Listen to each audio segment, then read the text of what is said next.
Hello dear students, welcome to vision education. আজ থেকে ম্যাথামেটিক্সের উপর আমরা নতুন একটা সিরিজ শুরু করছি। যে কোনো ইম্পর্টেন্ট চ্যাপ্টার পরীক্ষার ক্ষেত্রে সেগুলো আমরা পরপর এই সিরিজের মাধ্যমে কমপ্লিট করব। একদম চ্যাপ্টারগুলো বেসিক থেকে পড়ানো হবে। আজকে প্রথম দিন, তার প্রথম চ্যাপ্টার যেটা তোমাদের যে কোনো পরীক্ষার জন্য ইম্পর্টেন্ট, সেটা হলো শতকরা। আজকে তোমরা ডাব্লিউবি পরীক্ষা দিচ্ছ। আমাদের জানি এবারের প্যাটার্নে একটাই স্টেপে পরীক্ষা, 25টা ম্যাথের কোশ্চেন আসে, তার মধ্যে শতকরা থেকে ওয়েটেজ প্রায় আসছে 2 থেকে 3 নম্বর। বেশিরভাগ ক্ষেত্রে 2 আসে, কখনো কখনো এটা 3ও হয়ে যায় যদি আমরা মেন্সের প্যাটার্ন খেয়াল করি। তাহলে আমাদের কাছে এই শতকরাটা কিন্তু খুবই ইম্পর্টেন্ট চ্যাপ্টার হতে চলেছে। ডাব্লিউবি হোক, রেল আর পরীক্ষা আছে সামনে, রেলের পয়েন্ট অফ ভিউ থেকে হোক, 2 থেকে 3 নম্বর কোশ্চেন শতকরা থেকে কিন্তু আসছেই। এবার আমি এই ক্লাসে তোমাদের বেশ কিছু ইম্পর্টেন্ট টপিক ওয়াইজ একদম যে জায়গা থেকে এক্স্যাক্টলি কোশ্চেন গুলো আসছে সেগুলো বেসিক লেভেল থেকে কিন্তু তোমাদেরকে তুলে ধরবো। দেখো, আজকে আমাদের ফার্স্ট কোশ্চেনে যাওয়ার আগে এর কিছু বেসিক স্ট্রাকচার আমাদের জানা দরকার। যেমন ধরো, আজকে পার্সেন্টেজ বলতেই আমাদের যেন মাথায় স্ট্রাইক পড়ে যায় 1/100। আই থিঙ্ক অনেকে এটা জানো। ধরো আজকে লিখলাম 40%, এর মান কি হয়ে গেল? পার্সেন্টেজ মানে নিচে 100 হয়ে যাচ্ছে, অর্থাৎ 40/100।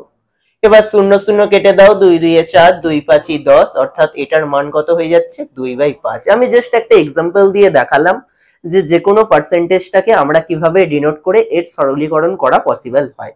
এবার না, আমাদের কিছু ভ্যালু আগে থেকেই খেয়াল রাখতে হবে। যেমন ধরো, এখন যদি তোমাদের 50% এর ভ্যালু বের করতে বলা হয়, 50% এর ভ্যালু বের করতে বলা হয়, তোমরা কিভাবে বের করো? 50/100। এটা এবার দেখো, 50 থেকে 50, 100, 50 2 100, 1/2 করো। কিন্তু এই টাইম স্লটের মধ্যে অনেকে কিন্তু অ্যান্সারও বেরিয়ে যায়। সুতরাং এই বেসিক স্টেপের মাধ্যমে করলে হবে না।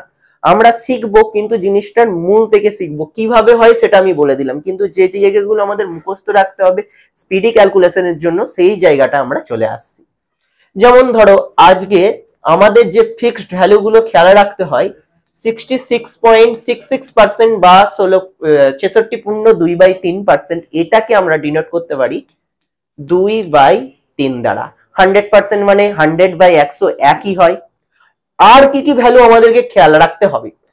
যেমন তোমরা ধরো 33.33% বা 33.13% কে আমরা ডিনোট করতে পারি 1/3 দ্বারা। এরপর আমি একটা না তোমাদের ছক মতো লিখিয়ে রাখছি, কিভাবে হলো আগে বোঝালাম। দেখো, 33.13/100 করে এই ভ্যালুটা আসছে। যে ভ্যালু দুটো মনে রাখতে হবে, এটা 1 নম্বর হলো, এটা 2 হলো। এবার এই ছকের মাধ্যমে ফিক্সড ভ্যালু যেগুলো দেখা মাত্রই আমাদের মনে স্ট্রাইক পড়ে যায়, যেমন 33.33% মানে আমাদের স্ট্রাইক পড়বে 1/3%, তার ছকটা তোমাদেরকে লিখে রাখছি। স্পিডি ক্যালকুলেশনের জন্য কিন্তু এটা আমাদের মাস্ট। 3 নম্বর 50% কে আমরা ডিনোট করতে পারি হাফ দ্বারা। তোমরা একটু পেন পেপারে এই জিনিসগুলো একটু ডিনোট করে নেবে। 4 নম্বর আমাদের হয়ে যাচ্ছে 25%, এর ভ্যালু হয়ে যাচ্ছে 1/4। 5 নম্বর 20%, এর ভ্যালু আমাদের হয়ে যাচ্ছে 1/5। 16.66%, এর ভ্যালু হয়ে যাচ্ছে 1/6। নেক্সট 14.28%, এর ভ্যালু হয়ে যাচ্ছে 1/7। 8 নম্বর 16.66% বা 16.2/3%, একই জিনিস, তার ভ্যালু আমাদেরকে খেয়াল রাখতে হবে 1/6। নেক্সট, সরি, এটা তো রিপিট হয়ে গেল, এটা তো আমার 6 নম্বরই লেখা ছিল, তো রিপিট হয়ে গেল, যে কোনো একটা লিখলেই হলো। নেক্সট ভ্যালু আমাদের যেটা খেয়াল রাখতে হবে 12.5%, এর ভ্যালু হয়ে যাচ্ছে 1/8। নেক্সট 10 নম্বরে 11.11%, এর ভ্যালু হয়ে যাচ্ছে 1/9। এই কটা ভ্যালু তোমাদের কিন্তু একদম মেমোরাইজ রাখতেই হবে। কোশ্চেন এলো যে কোনো জিনিস, ধরো আজকে বললো 500 টাকার 14.5 28% এর ভ্যালু কত? তোমরা যদি এই ভ্যালুগুলো না খেয়াল রাখো কিভাবে করতে হতো, 500 গণিত 14.28 বাই পয়েন্টটাকে তুলে 100 বসালো, পার্সেন্টেজটাকে তুলে আরো দুটো শূন্য বসালো, দিয়ে এবার কাটাকুটি করতে হলো। এটা জিনিসটা অনেক কমপ্লিকেটেড হয়ে যাচ্ছে। দ্যাটস ওয়াই আমি তোমাদেরকে যেটা সাজেস্ট করব, এই ভ্যালুটা তো এখানে আমি বললাম মুখস্থ রাখার জন্য, তোমরা পুরো স্ক্রিনটা দেখতে পাচ্ছ আই থিঙ্ক। তো এই জায়গা থেকে তোমরা লিখে নিতে পারো। দেখো 14.28% এর মান কত? 1/7। তাহলে 500 গণিত কেউ করবে এটাকে, যাদের খেয়াল আছে 1/7 দিয়ে দিয়ে আমরা অতি সহজে যে কোনো জিনিসের মান বের করে নিতে পারবো। আই হোপ তোমরা জিনিসটা বুঝতে পেরেছো। আচ্ছা, নেক্সট আমরা কোশ্চেনে চলে আসি। ডাইরেক্ট দেখো এখানেই ফার্স্ট কোশ্চেনই আমি সেট করেছি 14.28%। প্রিভিয়াস ইয়ারে কিন্তু রেলের কোশ্চেন এই ধরনের বহুবার এসে গেছে।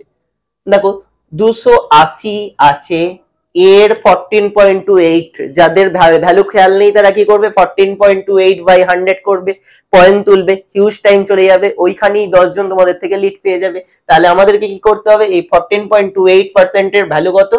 1/7, সেটা লিখে নিলাম, ইন্টু 180, এর মানে সবাই জানো ইন্টু হয়ে যায়। এবার স্যার তো এখানে কিছু লেখায়নি। আচ্ছা, এই যে টু বিষয়গুলো রিপিটেশন আসবে, টু বিষয়গুলো রিপিটেশন আসবে, তখন দেখো এর আগের স্লাইডেই তোমাদের বললাম যে যখন কোনো ভ্যালু রিপিটেশন চলে আসে সেটা এই আকারে আসছে বলে আমরা ভেবে নেব। স্যার এখানে তো 11.11% এর ভ্যালু লিখিয়েছেন, কত লিখিয়েছিলাম? 11.11% এর ভ্যালু 1/9 লিখেছিলাম, এখানে কি তো 22.22%, তাহলে তো আলাদা চেঞ্জ হয়ে যাচ্ছে। হ্যাঁ, যখনই এই আকারে চেঞ্জ হবে না, আমাদের খেয়াল রাখতে হবে এর সাথে 2 গুণ করে আমরা চলে আসি কি এই ভ্যালুতে। সুতরাং 1/9 এর সাথে 2 গুণ, অর্থাৎ 2/9 এর ভ্যালুটাই হয়ে যাচ্ছে এইটার মান। অর্থাৎ যখনই কোনো জিনিস রিপিটেশন হয়, সাপোজ 77.77%, একই জিনিস যখন রিপিটেশন হয় তখন আমরা কি ভাববো, 11.11% মানে 1/9। এবার দেখো এর সাথে 7 গুণ করলে হয়েছে, অর্থাৎ আমাদের এখানেও 7 গুণ করতে হবে, 7/9 এর ভ্যালু হয়ে যাচ্ছে। সুতরাং এইটার সাথে 2/9 গুণ। এবার দেখো অতি সহজে আমাদের কাজ মিটে যাচ্ছে, 7 এর সাথে 4, 40 পেয়ে গেলাম। আর এদিকে দেখো 9 এর সাথে 9 2 18, 0 অর্থাৎ 40 প্লাস 40 আমাদের 80 সেকেন্ডের মধ্যে কিন্তু আমাদের রাইট অ্যান্সার এসে যাচ্ছে অপশন নাম্বার বি। তাহলে আমাদের অপশন নাম্বার বি 80 এই কোশ্চেনের আনসার হয়ে গেল। আচ্ছা, এর আগে আমরা 1 নম্বরের কোশ্চেনটা বাকি রেখে চলে এসেছিলাম, সেটাতে যাওয়া যাক। দেখো এখানেও দেখো 16.66%, মনে পড়ছে একটু আগেই ভ্যালুটা লেখালাম, এর ভ্যালু কত? আমাদের মাথায় সবসময় স্ট্রাইক করবে, ভ্যালুগুলো অবশ্যই বলছি, বারবার বলছি কথাটা যে মুখস্থ রাখতে হবে। তাহলে কত? 180 ইন্টু 16.66 মানে আমাদের মাথায় স্ট্রাইক করলো 1/6 প্লাস 400 এর 21% তো লেখেননি।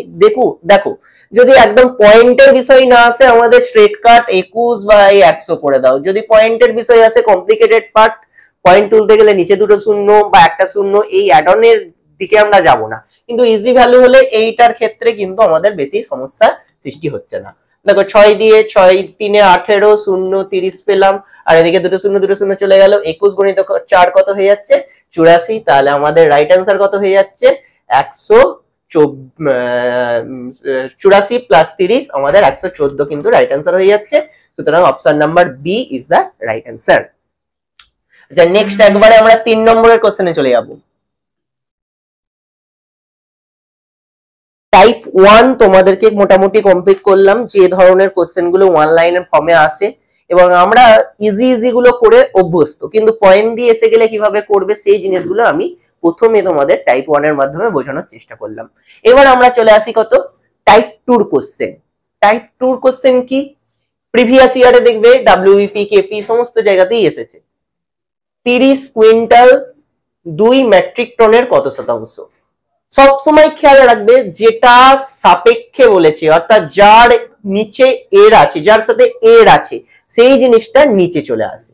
এবার দেখো আমরা জানি কি একই ইউনিটে প্রকাশ করতে হবে, তাহলে কুইন্টাল আছে এদিকেও, তাহলে আমাকে কুইন্টালের টনটাকে টন থেকে মেট্রিক টন থেকে কুইন্টালে ট্রান্সফার করা সহজ, তাহলে মেট্রিক টন থেকে আগে কুইন্টালে প্রকাশ করে নিই। আচ্ছা, 1 মেট্রিক টন মানে আমাদের আশা করি তোমাদের খেয়ালও আছে 10 কুইন্টাল। তাহলে এখানে 2 মেট্রিক টন আছে, তাহলে আমাদের কত হয়ে গেল 20 কুইন্টাল। এবার কি বললাম, যার সাপেক্ষে এর আছে সেটা নিচে চলে আসে, তাহলে 30 কুইন্টালের 2 মেট্রিক টন, তার মানে 30 বাই এখানে 20, এর কত শতাংশ ইন্টু 100%, তাহলে কত হয়ে গেল, 0 0 কেটে গেল, এদিকে 50, অর্থাৎ 150% গুণ করলেই আমাদের কিন্তু অ্যান্সার এসে যাচ্ছে। So option number D is the right answer. I hope সবাইকার মাথায় এই ধরনের জিনিসগুলো ঢুকছে। নেক্সট কোশ্চেনে চলে আসি। আচ্ছা, নেক্সট কোশ্চেনে যাওয়ার আগে একটা বিশেষ ঘোষণা তোমাদের জন্য। আমাদের কিন্তু অলরেডি আবাসিক ব্যাচ প্লাস ক্লাসরুম ব্যাচ এখানে শুরু হয়ে গেছে, একদম বেসিক থেকে এখানে ক্লাস চলছে। তোমরা যদি প্রিপারেশনকে নিজের জায়গায় পৌঁছে সাফল্যের ঠিকানা খুঁজতে চাইছো, অবশ্যই এখানে নাম্বার দেয়া আছে, সেই নাম্বারে কল করে ইন ডিটেলসে জেনে নিতে পারো। আচ্ছা, আমরা একদম অঙ্কে চলে আসি। নেক্সট কোশ্চেন নাম্বার 4 দেখো, টাইপ 2টাও আমি একটার মাধ্যমে, দেখো এখানে তো এর বেশি করলে ভিডিওর লেন্থটা এতটাই বড় হয়ে যাবে যে তোমাদের কাছে বোরিং হয়ে যাবে, আমি টাইপ গুলো তুলে ধরছি। এবার তোমরা সেই টাইপ ধরে প্র্যাকটিস করো। কিভাবে, যেমন এর আগের অঙ্কটাই কি হিন্টস দিলাম, যার এর আছে অর্থাৎ যার সাপেক্ষে সেটা নিচেই থাকে, এই জিনিসটা মাথায় স্ট্রাইক করলে অঙ্কগুলো কিন্তু হবে। টাইপ নাম্বার 3 তে চলে আসছি। কোন বস্তুর দাম, বহুবার পরীক্ষা এসেছে, ভিভিআই টাইপ এটা, কোন বস্তুর দাম 20% বৃদ্ধি হলে ওই বস্তুর ব্যবহার কত শতাংশ কমাতে হবে যাতে খরচ বৃদ্ধি না হয়। আমরা কি জানি, ধরো 100 খরচ হচ্ছিল, সেটা 120 আমার 100 দাম ছিল, সরি 100 দাম ছিল, সেটার দাম আমার 120 হয়ে গেছে। তাহলে কি আমরা এটাকে যদি ব্যালেন্স করতে হয় তাহলে ব্যবহারটা অবশ্যই কমাতে হবে। এবার এই ধরনের কোশ্চেন আমরা কিভাবে করতে পারি, দেখো আমরা 100 120ও করতে পারি, বা ডাইরেক্ট 20% এর ভ্যালু একটু আগেই তোমাদের লেখালাম কত, 1/5, দেখবে ওই ছকটাতে লিখিয়েছি। এবার 5 এর জিনিসটা আমার কত হয়ে গেছে, 6 হয়ে গেছে। এবার কি বলছে, ব্যবহারটাকে কমাতে হবে যাতে করে খরচ না চেঞ্জ হয়, একই থাকে। আমরা এটাও জানি দাম এবং তার ব্যবহার এই দুটোর উপর ডিপেন্ড করছে কি, খরচ। কিন্তু আমাদের দাম বাড়লেও খরচটা যাতে একই থাকে, তাহলে কত কমাতে হবে, 1 কমাতে হবে। কার সাপেক্ষে কমালাম, 6 এর সাপেক্ষে করলাম। আমি বারবার বলছি সাপেক্ষে থাকলেই সেটা নিচে চলে আসে, বাই 6 করে দিলাম ইনটু 100%। এবার এখানেও দেখো আমাদের ফিক্সড ভ্যালু 16.66 যদি অপশনে থাকতো সেটা মারতাম, এখানে আছে কি 16.16 এটা মারছি। Option number B is the right answer. তাহলে এই ধরনের কোশ্চেন দেখো একদম ওয়ান লাইনে, 5 থেকে 6 হয়ে গেছে, 6 থেকে সেটা 5 করতে হবে, তবে তো আমাদের খরচের বৃদ্ধিও হবে না হ্রাসও হবে না, একই থাকবে। তাহলে কত কমাতে হচ্ছে, 1 কমাতে হচ্ছে, কার সাপেক্ষে, 6 এর সাপেক্ষে, ইনটু 100% করলেই আমাদের কিন্তু কাজ কমপ্লিট। আচ্ছা, নেক্সট কোশ্চেনে আমরা চলে আসি।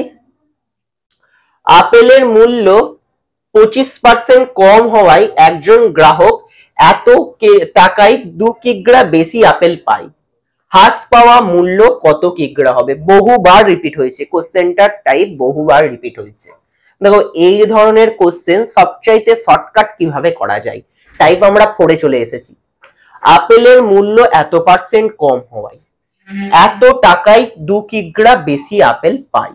এখানে না আমাদের দুটো জিনিস জানতে চাই, মাঝে মধ্যে জানতে চাই হ্রাস পাওয়া মূল্য, অর্থাৎ ধরো এই ভ্যালুটা না জানতে চেয়ে আমাদের জানতে চাই যে ভ্যালুটা তৈরি হয়েছে, অর্থাৎ নতুন বৃদ্ধি বা কম হওয়ার পর যেটা তৈরি হচ্ছে। এখানে যেমন কম হওয়াতে হ্রাস পেয়েছে, এটা বৃদ্ধি হতে পারে, তাহলে বলতো বৃদ্ধিপ্রাপ্ত মূল্য কত।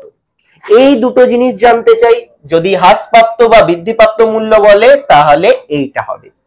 আর স্যার কখন এইটা হবে তখন তোমাদের বলবে আসল মূল্য কত বা পূর্ব মূল্য কত ছিল, এই ধরনের টার্মগুলোর সময় এইটা হবে। এই কোশ্চেনে তাহলে কোনটা জানতে চেয়েছে, নতুনটা বের করা আরো সহজ। কিভাবে বের করবে, যে টাকার অ্যামাউন্টটা দেওয়া আছে সিম্পলি লিখে দাও। এবার 25%, এর 25% মানে আমরা একটু আগেই দেখলাম 1/4, তাহলে 4 দিয়ে কেটে দাও, কত হয়ে যাচ্ছে, 60 হয়ে যাচ্ছে। এবার 2 কিগ্রার দাম কত, 60, তাহলে আমাকে প্রতি কিগ্রার মূল্য বলতে চেয়েছে। প্রতি কিগ্রা 1 কিগ্রার কত 60/2 মানে 30। অপশন নাম্বার এ আমাদের রাইট অ্যান্সার। এইভাবে কিন্তু আমরা মিনিটের মধ্যে করে নিতে পারি। যারা স্পিডি ক্যালকুলেশন করবে দেখো 240 এর 25% মানে 1 এর 4 60 মুখোমুখি হয়ে গেল। 2 এর মান যদি 60 হয় 1 এর মান কত পার কিগ্রা 1 এর মান 30, কাজ কমপ্লিট। এগুলো কিন্তু আমরা ব্রেনেও ক্যালকুলেশনের মাধ্যমে অতি সহজেই কিন্তু কোশ্চেনটা করে নিতে পারি। এবার আর একটা যে পার্টটা আমাদের রিমেইনিং আছে সেইটা যদি জানতে চাই তো আমরা কিভাবে করতে পারতাম। দেখো আমাদের 25% কম হয়ে যাওয়াতে, অর্থাৎ ধরো এটা 100 ছিল সেইটা কম হয়ে যাওয়াতে 25 কম হয়ে যাওয়াতে তৈরি হয়েছে কত 75। এবার 75 এর মান আমরা কত পেলাম, 75 এর মান পেলাম 30। তাহলে 100 এর মান কত হবে 30/75 ইন্টু 100 করলে তাহলেও আমাদের অ্যান্সার হয়ে যাচ্ছে। তাহলে যখন আমাদের বলবে যে নতুন অর্থাৎ তৈরি হওয়া মূল্য আমরা সেকেন্ডের মধ্যে করতে পারি, সেটা ক্রমহ্রাসমান হোক বা ক্রমবৃদ্ধিমান হোক, ডাজন্ট ম্যাটার। কিন্তু যদি আমাদের বলে যে বর্তমান মূল্য কত, বর্তমান মূল্যের সময় আমরা কি করব, বর্তমান মূল্যের সময় আমরা এই যেটা তৈরি হয়েছে সেটা যদি বলতো যে 20 বৃদ্ধি পেয়েছে তাহলে 120 = 30 করতাম। তাহলে 100 এর ভ্যালু আমাদের আসল ভ্যালু বা আগের ভ্যালু বললে কিন্তু আমরা 100 এর ভ্যালু বের করব। তাহলে অতি সহজেই কিন্তু আমরা দুটো পার্ট এই ধরনের টাইপ করতে পারি। আই হোপ এরপর থেকে তোমাদের যেন এই টাইপ না ভুল হয়। আচ্ছা নেক্সট কোশ্চেনে চলে আসি। যদি কোনো বর্গক্ষেত্রের প্রত্যেক বাহুকে 10% বৃদ্ধি করা হলো তার ক্ষেত্রফলে কত বৃদ্ধি হবে, তার ক্ষেত্রফলটাও কত বৃদ্ধি হবে। দেখো এই টাইপও বহুবার আসে, বহু থেকে বহুবার আসে। এবার এগুলো করার জন্য না দুটো পদ্ধতি আছে। এক হয়ে যাচ্ছে আমরা সাকসেসিভ পদ্ধতির মাধ্যমে করতে পারি, আর 2 নম্বর হয়ে যাচ্ছে সাকসেসিভ পদ্ধতি মানে ফর্মুলা বেস, আর 2 নম্বর পদ্ধতি হয়ে যাচ্ছে রেশিও পদ্ধতির মাধ্যমে করতে পারি। সাকসেসিভ ফর্মুলা বেস তিনটে দিয়ে যেটা আছে, যদি এখানে তিনটে থাকতো মিন্স আমরা বর্গক্ষেত্রের ক্ষেত্রফল তো কি জানি বাহু স্কয়ার, তাহলে দুবার বাহু বৃদ্ধি পাচ্ছে। দুবার বাহু মানে কি একবার বাহু বাড়লো আর একটা বাহুও বাড়লো, এইভাবে আমরা সাজাই। 2 যেহেতু এর মাথায় আছে দুবার হিসেবে ট্রিট করি। যদি কোনো ফর্মুলায় 3 বার থাকতো, ধরো ঘনকের যখন আমরা ক্ষেত্রফল দেখব তখন সেটা বাহুর কিউ হয়ে যায়, তখন 3 বার হয়ে যায়। এই 3 বারের ফর্মুলাটা কিন্তু আমাদের মনে রাখাটা একটু জটিল হয়। দ্যাটস ওয়াই আমরা দুটো পদ্ধতিই শিখবো, এক সাকসেসিভ এর মাধ্যমে সেকেন্ডে করবে, আর 2 নম্বর হয়ে যাচ্ছে রেশিও পদ্ধতি, সেটা 3 বার বাড়ুক 4 বার বাড়ুক কোনো অসুবিধা যাতে তোমাদের না আসে।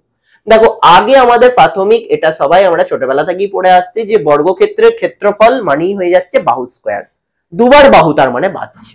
এবার ধরো 10% বৃদ্ধি করা হলো, দুবার আছে তার মানে 10 দুবার হচ্ছে।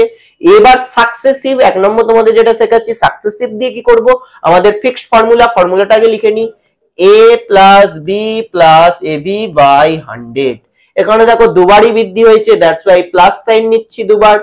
প্লাসে প্লাসে কি হয়ে যাচ্ছে প্লাস 10 ইন্টু 10 দুবার যেহেতু হচ্ছে 10 ইন্টু 10 করলে 100 হয় বাই 100 ফর্মুলায় বসিয়ে দিলাম, 0 0 চলে গেল। তাহলে 20 আর 1 21% আমাদের বৃদ্ধি দাঁড়াচ্ছে, যেহেতু পজিটিভ নিচ্ছি সেই জন্য বৃদ্ধি দাঁড়াচ্ছে। এইভাবে কিন্তু আমরা এইটার সাকসেসিভ ফর্মুলা দিয়ে অতি সহজেই করে নিতে পারবো। স্যার যেটা বললেন সবার ক্ষেত্রে প্রযোজ্য। আজকে আরেকটা আমি উদাহরণ দিই, ধরো এক ব্যক্তির বেতন প্রথমে 20 বৃদ্ধি পেয়েছে, তারপর 10 বৃদ্ধি পেয়েছে, তাহলে তো এই ফর্মুলা দিয়ে অতি সহজেই হয়ে যাচ্ছে। কিন্তু যদি 3 বার হতো, আরো ধরো আবার 10 বেড়েছে, তাহলে কি করব, তাহলেও করা যাবে ফর্মুলা দিয়ে। এই 21টা ধরো বেরোলো, দুবার ধরো এখানে 10 আছে, তার সাপেক্ষে আমি 21 বের করলাম, তার উপর এই দুটোকে বের করে আবার এখানে ধরো 10 বেড়েছে, তাহলে এই 21 এর উপর আবার 10 দিয়ে আমাদের সাকসেসিভ ফর্মুলা ফেলতে হতো কিন্তু সেক্ষেত্রে। কিন্তু স্যার এখানে ক্ষেত্রে যে জিনিসটা অসুবিধা, যদি পয়েন্ট চলে আসে একটু আমাদের ক্যালকুলেশন করতে সাকসেসিভে অসুবিধা হয়, এবং 3টে দিয়ে যে ফর্মুলা আছে সেটা একটা হিউজ ফিগারের, সেটাও মনে রাখার পক্ষে কিন্তু প্রবলেম হয়। দ্যাটস ওয়াই আমি যাচ্ছি রেশিও পদ্ধতিতে। ধরো 10% বৃদ্ধি হয়েছে, 10% মানে কি 1 এ 10 কবার, তার মানে দুবার বাহু স্কয়ার যেহেতু ফর্মুলায় আছে, তাহলে 10 ছিল কত হয়েছে 1 বৃদ্ধি পেয়ে 11 তৈরি হয়েছে, আবার 10 ছিল বৃদ্ধি পেয়ে 11 তৈরি হয়েছে, তাহলে ওভারঅল 10 ইন্টু 10 গুণ করলে 100 হচ্ছে, 11 ইন্টু 11 গুণ করলে কত হয়ে যাচ্ছে 121 হচ্ছে। তাহলে আমার দেখো এখানে বৃদ্ধি হচ্ছে কত 21, কার উপরে 100 এর উপরে ইন্টু 100%, বা আমরা 100ই যেহেতু এদিকটা বেরিয়ে গেছে 100 থেকে 121 কত বড় 21%, এখান থেকেও বলে দিতে পারতাম, বা এইভাবেও তোমাদের কিন্তু 21% আসছে। তাহলে দু ধরনের কনসেপ্ট দিয়ে তোমাদের শিখিয়ে দিলাম। ফার্স্ট সাকসেসিভ পদ্ধতি হলে কিভাবে করবে, ফর্মুলা বেস, এই ফর্মুলার উপর ভিত্তি করে তোমাদেরকে করতে হবে। স্যার যদি একটা প্লাস হয় একটা মাইনাস হয় তাহলে কি হতো, এখানে যেমন 10% বাউ স্কোয়ার আছে কোনো অসুবিধা নেই, কিন্তু যদি বলতো একটা লোকের বেতন প্রথম বছরে 10% বৃদ্ধি পেলো, পরের বছরে 10% হ্রাস পেলো, তাহলে কি করতাম, তাহলে এই ফর্মুলায় প্রথমে +10 হয়েছে +10, তারপর -10, আর এই সাইনটা ডিপেন্ড করে এই দুটোর গুণফলের উপর, প্লাসে মাইনাসে কি হয় আমরা সবাই জানি মাইনাস হয়, 10 × 10/100, তাহলে আমাদের কত হয়ে যেত, এখানে দেখো ক্যান্সেল আউট হয়ে যাচ্ছে, +10 -10, তাহলে ওভারঅল -1% কিন্তু তখন হ্রাস হয়ে যেত। তখন এবি ফর্মুলা দিয়েও করতে পারতো, আর যদি রেশিও পদ্ধতিতে করতে হতো যে একবার বৃদ্ধি একবার হ্রাস, তাহলে কি হতো, একবার বৃদ্ধি 10% মানে 1/10, 10 থেকে বেড়ে কত হয়েছে 11 হয়েছে, আবার দেখো 10 থেকে বেড়ে কত হয়েছে 1 কমে গেছে, সেকেন্ড টাইম যেহেতু কমে যাচ্ছে, তাহলে 100 সাপেক্ষে কত হয়ে যাচ্ছে 99, দেখো 1% কম। তাহলে এইভাবে আমরা কিন্তু এই ধরনের কেস সহজেই করে নিতে পারি। নেক্সট টাইপে চলে যাই। টাইপ গুলো তোমরা অবশ্যই বারবার প্র্যাকটিস করো। আর একটা সেম টাইপের টাইপ তোমাদের জন্য কিন্তু আমি রেখে দিয়েছি। দেখো এক্ষেত্রেও তোমরা চাইলে রেশিও পদ্ধতিতে করতে পারো, চাইলে সাকসেসিভ পদ্ধতিতে করতে পারো। একই টাইপের কোশ্চেন, বৃত্তের ব্যাসার্ধ বলেছে, বৃত্তের ক্ষেত্রফল, ক্ষেত্রফলের সূত্র কি আছে πr², অর্থাৎ এখানেও কভার হবে দুবার, আগেও বাউ স্কয়ার ছিল কতবার হয়েছিল দুবার। যদি এখানে ধরো সাপোজ কোন ফর্মুলায় πr³ হতো, তাহলে কতবার করতে হতো 3বার করতে হতো, 50% করে বাড়ছে 3বার করতে হতো। সেক্ষেত্রে এক্ষেত্রে যেহেতু πr² আছে, পাই কনস্ট্যান্ট টার্ম, কোনো ডিপেন্ড করছে না, r² এর উপর ডিপেন্ড করছে, তাহলে দুবার আমি বাড়িয়ার মাধ্যমে এটা করতে হবে। এবার এই জিনিসটা একই টাইপের জিনিস বলে তোমাদের হোমওয়ার্ক দিলাম, তোমরা কমেন্ট বক্সে অবশ্যই জানাবে যে এটার অ্যান্সার কত আসছে। আমরা পরবর্তী কোশ্চেনে মুভ অন করছি। আচ্ছা নেক্সট, আমাদের এক্সামের জন্য কিন্তু ভিভিআই নির্বাচন থেকে কোশ্চেন বলতে গেলে পার্সেন্টেজের মধ্যে one of the most important topic. কিভাবে আমরা করব নির্বাচনের ক্ষেত্রে, দেখো ফার্স্ট আমরা জানবো এর মেথড। দু ধরনের মেথডে নির্বাচনের কোশ্চেন করা যায়, এক হয়ে যাচ্ছে 100 ধরে, আর দুই হয়ে যাচ্ছে কি এক্স ধরে। স্যার কখন কোনটা ব্যবহার করব, না যে কোনো অঙ্ক একবার 100-এও করতে পারি এক্স দিয়েও করতে পারি। যখন কোশ্চেনের লেন্থ খুব ছোট তখন সেটা আমরা 100 ধরে করব, কিন্তু যখন লেন্থ খুব বড় অর্থাৎ পয়েন্ট এসে যেতে পারে তখন কিন্তু আমাদের এক্স ধরে করাটাই বেটার। তাহলে এই কোশ্চেনটা দেখে আমরা উপর দেখি কি বুঝতে পারছি, লেন্থ ছোট দেখি আমাদের মাইন্ডে এখন স্ট্রাইক করছে 100 দিয়ে করাটাই বেটার হবে। কি আছে, একটি নির্বাচনে দুইজন প্রার্থী আছে, একজন 71% ভোট পেয়েছে এবং তিনি এত ভোটে জিতেছে। আচ্ছা একজন যদি 71 পাই আর একজন কত পাবে, আমাদের তো ওভারঅল 100 আনতে হবে, তাহলে আর একজন পাবে হয়ে যাচ্ছে 29 পাবে, তাহলে তো 100 হবে। তাহলে এদের দুটোর মধ্যে একজন 71 সে জিতেছে, যে পেয়েছে 29 সে হেরেছে, তাহলে এ কে হারিয়েছে কত ভোটে, এত ভোটে। এই পার্সেন্টেজ হিসেবে কত ভোটে হেরেছে, আমাদের এদিকে আসছে হয়ে যাচ্ছে 40 আর 41 42 আমাদের আসছে। দেখো 42 এর মানই তার মানে আমার দেয়া আছে, 42% এর মানই দেয়া আছে 756। আমাকে মোট ভোটের সংখ্যা বের করতে দিয়েছে, অর্থাৎ 100 এর মান, 100% এর মান আমাদের বের করলেই কাজ মিটে যাচ্ছে। আমাদের এই জায়গাটাই বুঝতে অসুবিধা হয়, এ তো ভোট পেয়েছে বলিনি, এ বলেছে অপরজনকে হারিয়েছে। ধরো একজন 71 পেলো আর একজন 29 পেলো, তাহলে কত ভোটে জিতেছে, 42 ভোটে জিতেছে, অর্থাৎ 42 এর মানই আমার এটার সঙ্গে সেম। এবার এটাকে আমরা সিম্পল কাটাকুটি করতে পারি, 42টা নিচে চলে আসে ইনটু 100, কাটাকুটি করে দাও। দেখো প্রথমেই আমি দেখতে পাচ্ছি 7 দিয়ে যাচ্ছে, 7 × 6 = 42, 7 × 1 = 7, 7 × 8 = 56, ব্যাস 6 দিয়ে আবার যাচ্ছে, দেখো 6 × 1 = 6, 6 × 8 = 48, অর্থাৎ 18 পর দুটো শূন্য, option number B is the right answer. আমরা কিন্তু 100 এর মাধ্যমে এই ধরনের জিনিস অতি সহজে করে নিতে পারি। কেন, আবার বলছি, যেহেতু লেন্থ ছোট তাহলে 100 দিয়ে করাটাই এক্ষেত্রে বেটার হচ্ছে। আচ্ছা নেক্সট কোশ্চেনে চলে আসি। দেখো ফার্স্ট অফ অল এই কোশ্চেনটা দেখি আমাদের মনে হচ্ছে একটু লেন্থটা বড় আছে, তাহলে আমাদের এখানে এক্স এ যাওয়ার চান্স অর্থাৎ এক্স পদ্ধতির মাধ্যমে করার চান্স কিছুটা হলেও বেশি। কি বলেছে, দুইজন প্রার্থীর মধ্যে একটি নির্বাচনে এক প্রার্থী মোট বৈধ ভোটের 52% পেয়েছে এবং মোট ভোটের 25% ভোট অবৈধ। যদি মোট ভোটার সংখ্যা এত হয় তাহলে দ্বিতীয় প্রার্থী কত ভোট পেয়েছে। দেখো এই কোশ্চেনটা আমরা কিভাবে করতে পারি, আমরা প্রথমত এই কোশ্চেনের জন্য এক্স এও যাওয়ার দরকার নেই, এটা যেহেতু উপরি দেওয়া আছে মোট ভোটের সংখ্যা কত আছে 8400, তার মধ্যে 25% অবৈধ মানে নষ্ট হয়ে গেছে, তাহলে পড়ে আছে কিন্তু 25% মানে একটু আগেই ছকে লেখালাম 1/4, 4 ভাগের মধ্যে 1 ভাগ নষ্ট হয়ে গেছে, পড়ে আছে কত 3 ভাগে 4 ভাগ। এবার একজনা বৈধ ভোটের 52% পেয়েছে, একজন যদি এই ভোটটার এখন তো এইটা বৈধ ভোট আছে তার মধ্যে 52% ও পেয়ে যায়, তাহলে অপরজনা কত পাচ্ছে, অবভিয়াসলি 100 থেকে 52 চলে গেলে 48 পাচ্ছে অপরজন। এবার নর্মাল ক্যালকুলেশনের মাধ্যমে আমাদের কিন্তু অ্যান্সার চলে আসছে, দুটো শূন্য কেটে দিলাম, 4 দিয়ে দেখো 4 দিয়ে 4 2 8, 4 1 4 কেটে দিলাম। এবার 21 3 63, এইভাবেও দেখতে পারো 63 আর এদিকে 48 আসছে, এটা কিছু নয়। তাহলে এদের গুণ করে আমি দেখতে পাচ্ছি ইউনিট ডিজিট দেখো 8 3 24 নির্ণয় করা তো যাচ্ছি, তো এই অপশনটা কোনোভাবেই হবে না এবং এদের ইউনিট ডিজিটদেরই আমি দেখতে পাচ্ছি 8 3 ইউনিট ডিজিট কত আসছে 24, গুণটা না করারও দরকার নেই কারণ প্রত্যেকটা জিনিস আলাদা আছে, বা তোমরা এমনি নর্মালি গুণটা করেও দেখে নিতে পারো। আমাদের 3024 কিন্তু এক্ষেত্রে রাইট অ্যান্সার হচ্ছে option number C is the right answer. আচ্ছা নেক্সট কোশ্চেনে চলে আসি। নেক্সট টাইপ নাম্বার 6, ভোটারের পর যে কোশ্চেন গুলো সবচাইতে বেশি বার আসে সেটা হয়ে যাচ্ছে পরীক্ষার কোশ্চেন। পরীক্ষার কোশ্চেন কিন্তু বারবার পরীক্ষায় আসে। একজন পরীক্ষার্থী 30% ভোট পায় এবং 5 নম্বরের জন্য অনুত্তীর্ণ হয়, অর্থাৎ 5 নম্বরের জন্য সে পাস করতে পারেনি।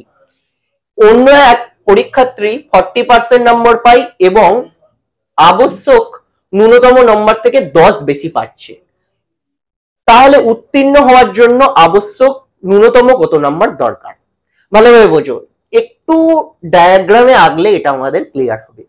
একজনা পাচ্ছে কত 30% ভোট আর একজন পাচ্ছে 40% ভোট।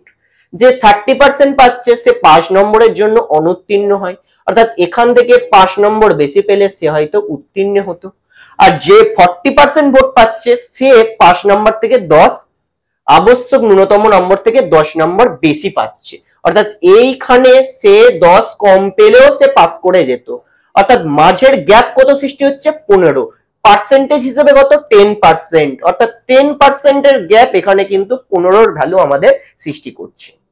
এবার আমরা অতি সহজেই এখান থেকে 30% এর মান বের করে নিতে পারি। 30% এর ভ্যালু কত আসছে, 10 এর ভ্যালু যদি 15 হয় 10 এর সাথে 3 গুণ করলে 30 হয়, 15 এর সাথে 3 গুণ করে 45 আমি পাচ্ছি 30% এর ভ্যালু। এবার 30% পেলে কি সে পাস করতো, না করতো না, তার থেকে কত নাম্বার বেশি পেত 5 বেশি পেত, অর্থাৎ 50 আমাদের অ্যান্সার হচ্ছে।